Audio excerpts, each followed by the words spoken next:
Revanth Reddy sir కదా. Revanth Reddy sir ఉన్నప్పుడు తిరుపతి రెడ్డి ఎవరు? తిరుపతి రెడ్డి ఎవరు? కలెక్టర్, గవర్నమెంట్ కలెక్టర్ కదా, గవర్నమెంట్ అధికారి కదా. తన వెంటనే ఇన్ని సెక్యూరిటీ పోలీసులు రాలేరు. తిరుపతి రెడ్డి వెంటనే ఎందుకు వచ్చిండ్రు? 334 బస్సెస్, 50-60 కార్లు ఎందుకు వచ్చినాయి? మళ్ళీ తిరుపతి రెడ్డి ఎవ్వడు? అసలు ఏ లీడర్షిప్కి పనికిరాని వాడు మాకొచ్చి వార్నింగ్ ఇస్తాడా? అది కూడా ఎవ్వరు లేని టైంలో. అంత భయం ఎందుకు?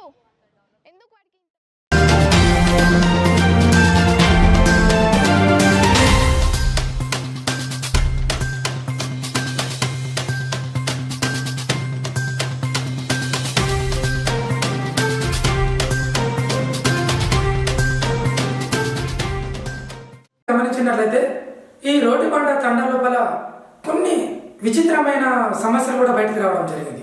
ఏమని అంటే అవి, ఒక చిన్న బాబు ఉన్నాడండి. వాడు ఏ విధంగా ఏడుస్తున్నాడంటే, మా నాన్న పోయి కనీసం 5 రోజులు అవుతుందండి, అసలు వీళ్ళ జైలుకు తీసుకుపోయారా లేకుంటే ఇంకెక్కడైనా పోయిండా, అసలు ఉన్నాడా లేదా అనే ఒక ఆవేదనను వ్యక్తం చేయడం జరిగింది ఆ పిల్లోడు. వాస్తవానికి తను మాట్లాడుతుంటే చాలామంది బాధపడడం కూడా జరిగింది. ఎందుకంటే అక్కడ ఉన్నటువంటి సమస్యలలో ఇది ఒక వింతైన సమస్యనే. ఎందుకంటే అందరూ తెలిసిన వ్యక్తులు ఉంటే అది వేరే విషయం. ఈ బాబు చిన్న బాబు, నాకు తెలిసి తను ఒక 7 years ఉండొచ్చు అనుకుంటా ఆ అబ్బాయి. సో ఆ బాబు మా నాన్న ఏది, మా నాన్న ఉండా లేదా అనే ఒక బాధను వ్యక్తం చేయడం జరిగింది. ఆ విషయం కూడా మనం విజువల్ రూపంలో చూపెట్టడం జరుగుతూ ఉంది. అదేవిధంగా ఇంతకన్నా ముఖ్యమైనటువంటి అంశం, అక్కడ జరిగినటువంటి ఆ సమావేశం లోపల మహిళలు ఉన్నారు, అందులో యువతులు కూడా ఉన్నారు. ఆ యువతులు కూడా కొంతవరకు మనం వాళ్ళ దగ్గరికి వెళ్ళి ఒకసారి అడిగినట్లయితే ఏం చెప్పారంటే, అక్కడ ఉన్నటువంటి మా నియోజకవర్గం లోపల సీఎం రేవంత్ రెడ్డి గారు ఎలక్షన్ సమయం లోపల ఓట్లు అడగడానికి తను రావడం జరిగింది. మా ఇళ్లలో కానీ, మా గ్రామాల్లో కానీ, మా తండాలో కానీ. అది బాగుంది. మేమే ఓటు వేసాము, మేమే గెలిపించుకున్నాము, మా ముఖ్యమంత్రి అని చెప్పుకుంటున్నాం ఇప్పటికైనా.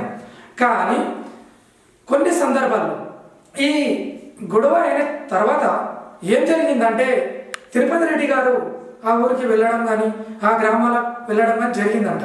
తను ఒక మాట అన్నాడంట. వాస్తవానికి ఏమన్నాడంట అంటే, ఇక్కడ ఈ ఫార్మాసిటీ కంపెనీ ఒకటే కాదు, మిగతా ఏ కంపెనీలో వచ్చినా కూడా నేను ఇక్కడనే వేపిస్తా అని చెప్పడం జరిగిందంట.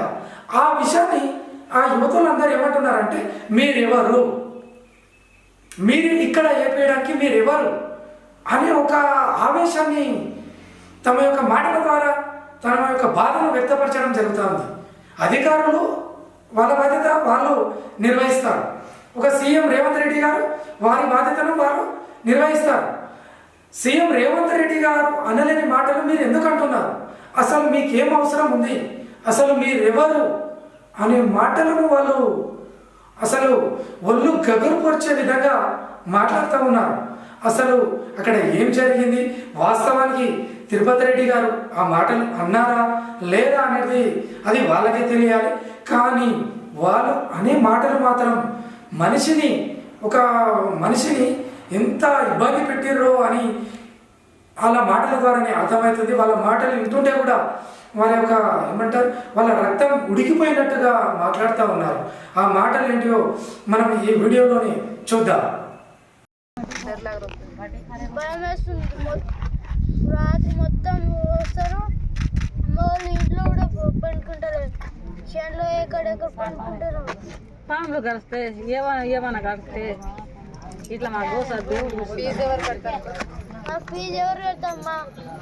నా డాడీ వాళ్ళు లేకుంటారు, ఎవరు కడతారు మా ఫీజు?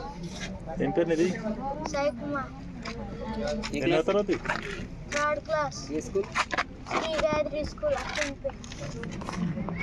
మీ డాడీ పోయి ఎన్ని రోజులు అయించిన? డాడీ 5-6 రోజులు అయిపోయింది. 5-6 రోజులు. ఏం పేరు మీ డాడీ పేరు? శవ్య నాయక్. శవ్య నాయక్. పిల్లలు చెప్తే కూడా ఎవరు మా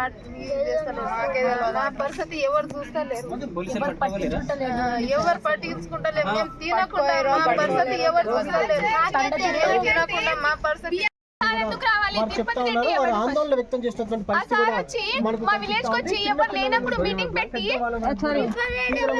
మీటింగ్ పెట్టేసి ఏమంటారంటే ఈ ఇండస్ట్రీస్ కాకుండా వేరే ఇండస్ట్రీస్ కూడా పెడతాము కావాలంటే మీకు ఎందుకు అని భయపెడుతున్నారు, వార్నింగ్ ఇస్తున్నారు. తిరుపతి రెడ్డి సార్ ఎవరు? అసలు లీడర్షిప్ కి ఎక్కడ లేడు కదా, లేనప్పుడు ఎందుకు చెప్తున్నాడు?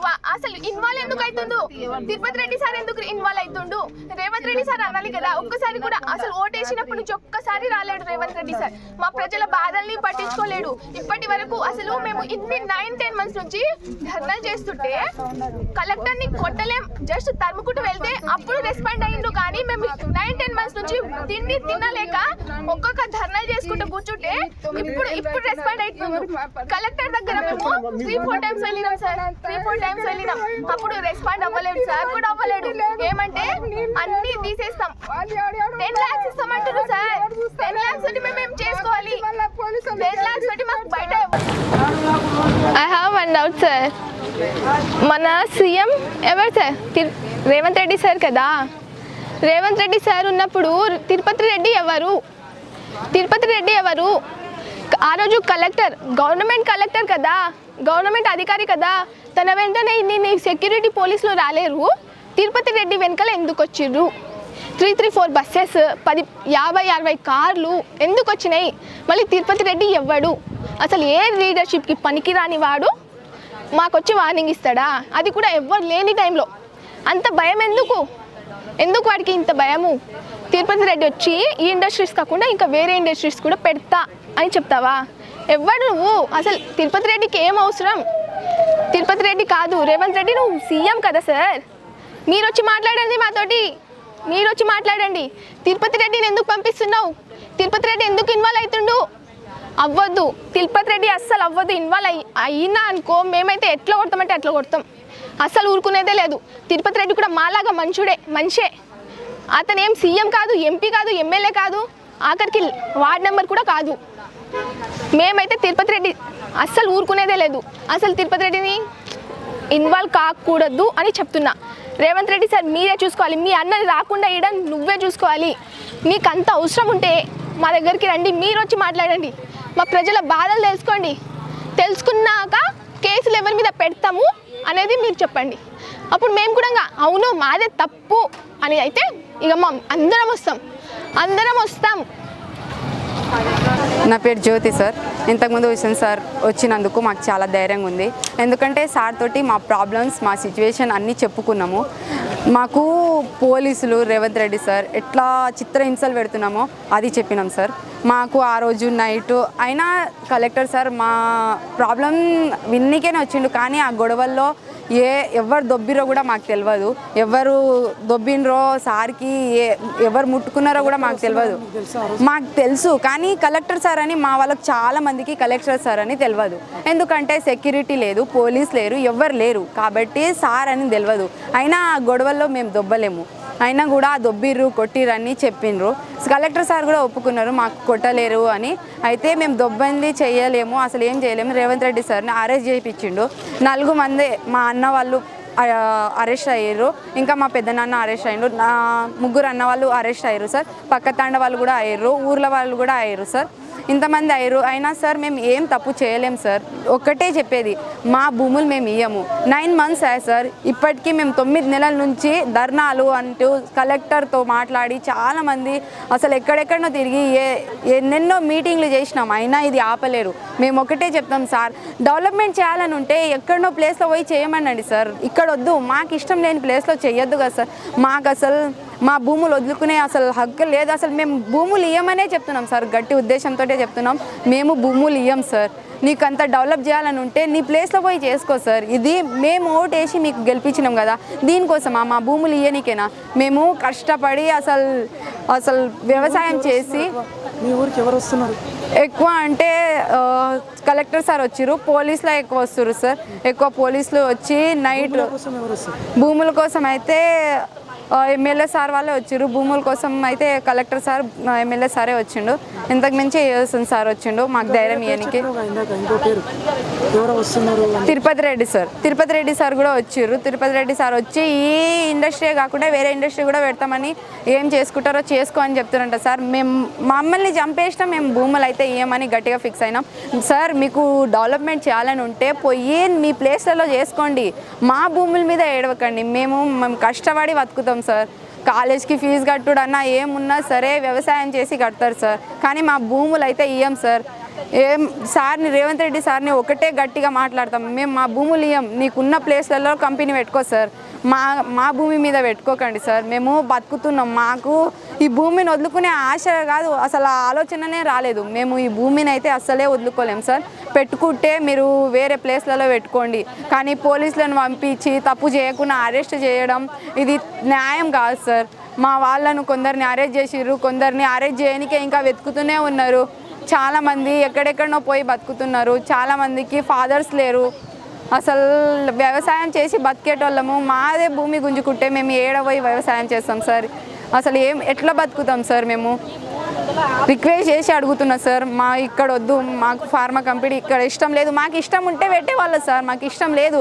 నీకు వేరే ప్లేస్ ఎక్కడ ఉంటే అక్కడికి పోయి పెట్టుకోండి, ఇక్కడ మాకు ఇష్టం లేని చోట పెట్టుకోండి సార్. రిక్వెస్ట్ చేసి చెప్తున్నాను, ఇక్కడ మాకు ఇష్టం లేదు, మా భూములు ఇయనికే మేము సిద్ధం లేము, ఇది ఒకటే చెప్తున్నా సార్. సార్ నా పేరు మంజుల సార్, నేను రోటిబండ తండ లగచర్ల నుంచి మాట్లాడుతున్నా. భూములు లాక్కుంటాము అంటే మేము ఊరుకునే వాళ్ళం అయితే కాదు సార్. మీరు తీసుకున్నారు, మీ పార్టీకి మీరు తీసుకుంటామంటే, ఓట్లు వేసాం కదా అధికారంలోకి వచ్చాను నేను తీసుకుంటాను అంటే నీ పార్టీకి నువ్వు తీసుకోవడం కాదు, మాకు ఇష్టం ఉంటే మేము ఇస్తాము. నీ ఓటేసింది నీకు, నువ్వు వచ్చి మాట్లాడు, నువ్వు తీసుకునే విధానం ఇది కాదు. నువ్వు వచ్చి మాట్లాడి నువ్వు తీసుకుంటా, మాకు ఇష్టం ఉంటే మేము ఇస్తాం, లేదంటే లేదు, నువ్వే రూల్ ప్రకారం పో అంతే. కానీ మమ్మల్ని అరాచకంగా ఎవరిని పడితే వాళ్ళని పంపిస్తాము, అర్ధరాత్రి పోలీసులని ఇండ్లలోకి పంపిస్తాను అంటే కుదరదు. మేము అనుకుంటే మీ బతుకెంత? మేము ఓట్లు వేసామనే నువ్వు అంత విర్రవీగుతున్నప్పుడు మరి మాకు ఓట్లు వేసిన వాళ్ళకి మాకు అంత అధికారం లేదా సార్? మాట్లాడే రైట్స్ మాకు లేవా? అసలు సెక్యూరిటీ లేకుండా ఆయన కలెక్టర్ ఎట్లా వస్తాడు? మీ అన్నకే నువ్వు సెక్యూరిటీ ఇచ్చినావు, ఆయనకి ఇవ్వాల్సింది కదా. మీ అన్నకి ఏం పదవి ఉందని నువ్వు సెక్యూరిటీ ఇచ్చావు? తిరుపతికి ఏం పదవి ఉందని సెక్యూరిటీతో వస్తాడు? దేనికి? ఏదో ఒకటి ఉంటే నువ్వు సెక్యూరిటీతో రా, మేము తీసుకుంటాం, అది మేము మాట్లాడతాం. ఏ అధికారం లేకుండా నువ్వు సెక్యూరిటీతో 10 మందిని వెనకాల సెక్యూరిటీ వేసుకొని వస్తావు. కలెక్టర్ ఎవరో కూడా మాకు తెలీదు, తెలియకుండా అది జరిగిపోయింది, మాది తప్పు అని అంటున్నాం. కానీ అది తప్పు అనేసి నువ్వు క్షమించాల్సింది పోయి, ఓటు వేసిన ప్రజలే కదా నువ్వు దగ్గర తీసుకోవాల్సింది పోయి, నేను అరాచకంగా లాక్కుంటా, అది నేరం, సెక్షన్ ప్రకారం నేను మిమ్మల్ని జైల్లో వేస్తాను, 144 ప్రకారం నేను ప్రతి ఒక్కరిని వేస్తానంటే తిరుపతి రెడ్డి ఎవరు సార్ ఇవన్నీ మాట్లాడడానికి? తిరుపతి రెడ్డి ఈ మాటలు అన్నాడు, నేను మార్నింగే వీడియోలో చూసిన, మొన్నటి నుంచి నేను అవే చూస్తున్నా, అవే మాటలు మాట్లాడుతున్నాడు. ఒక్క వీడియో కూడా ఇవాళ రేవంత్ రెడ్డి మాట్లాడింది లేదు, మా మీద ఒక్క మాట కూడా అన్నది లేదు. తిరుపతి రెడ్డి ఎందుకు మాట్లాడతాడు సార్? దేనికి మాట్లాడతారు? మాకు అసలు కలెక్టర్ వస్తున్న విషయం కూడా తెలీదు, ఆయన కలెక్టర్ అని కూడా మాకు తెలియదు. ఆయన సెక్యూరిటీ లేకుండా వచ్చినప్పుడు మాకు ఎలా తెలుస్తుంది? ఏం తెలిసిద్ది? ఆయన సరే వచ్చాడు, అయిపోయింది, మంచిగా ఎక్కడో మా ఊర్లోకి వచ్చి మాట్లాడాల్సింది, ఎక్కడో అడవిలో పోయి నేను మీటింగ్లు పెడతాను, నేను ప్రెస్ పెడతా అంటే అవ్వదు. ఇదే మా చెట్టు, ఇక్కడికి వచ్చి మాట్లాడండి, మేము కూడా మాట్లాడతాం. మేము స్టూడెంట్స్ కదా, మేము ఇవ్వాలా లేదా అనేది ముందు తరానికి పోయేది మేము ఇవ్వాలా లేదా అనేది మా చేతుల్లో ఉంది. మీరు అరాచకంగా ముసలి వాళ్ళను కొట్టి అర్ధరాత్రి మీరు తీసుకెళ్తామంటే మేము ఊరుకునేది లేదు. నా పేరు జ్యోతి, మాది లగచర్ల గ్రామం, రోటిబండ తాండా. ఇక్కడ రోజు పోలీసు వాళ్ళు తిరుగుతున్నారు, అందరూ భయాందోళనతో ఎక్కడంటే అక్కడ తల దాచుకుంటున్నారు. మా సొంత భూములు ఇవి, దీన్ని మేము వదులుకోమని పోరాడుతున్నాం. ఈ పోరాటంలో ఒక భాగమే అది మొన్న జరిగిన ఘటన, అది పొరపాటున జరిగింది. మేము ఎవరిపై దాడి చేయలేదు. అసలుకి వేరే వాళ్ళు అంటున్నారు, ప్రతిపక్ష పార్టీ వాళ్ళు మీకు నేర్పారు అనేసి, అదొక ఆరోపణ మాత్రమే. మేమే ఒప్పుకుంటున్నాం, మేము కాంగ్రెస్ పార్టీకే ఓటేశామని. అయినప్పుడు ఇతర పార్టీ వాళ్ళు వేరే బీఆర్ఎస్ పార్టీ మీద నింద మోపుతున్నారు. ఉన్నారు. అది నింద మోపుతున్నారు అంతే, కానీ మాకు ఏ పార్టీ వాళ్ళు నేర్పలేరు. మా భూములు మేము వదులుకోవద్దు అనే పోరాడుతున్నాము. చిన్న చిన్న పిల్లలు వేసుకొని మేము ఒక చోట, మా భర్త వాళ్ళు ఒక చోట, వాళ్ళ అన్నం తిన్నారో లేదో కూడా తెలియని పరిస్థితి ఏర్పడింది ఇవాళ. ఎందుకంటే మేమే గెలిపించినాం సీఎం రేవంత్ రెడ్డి గారికి. ఆయన గెలిపిస్తే ఆయన ఏమో మాపై విర్రవీగి ఇట్లా మాకు ఈ పరిస్థితి ఏర్పాటు చేసిండు. రోడ్డు మీద ఉన్నాం మేము ఈరోజు. మాకు ఇలాంటి పరిస్థితి ఏర్పడడానికి కారణం సీఎం రేవంత్ రెడ్డి. మా కన్నీళ్ళకు కారణం కూడా ఆయననే వచ్చి మాతో మాట్లాడాలి. మేము వేరే ఎమ్మెల్యేలు, కలెక్టర్ వాళ్ళతో ఏం మాట్లాడదలుచుకోలేము.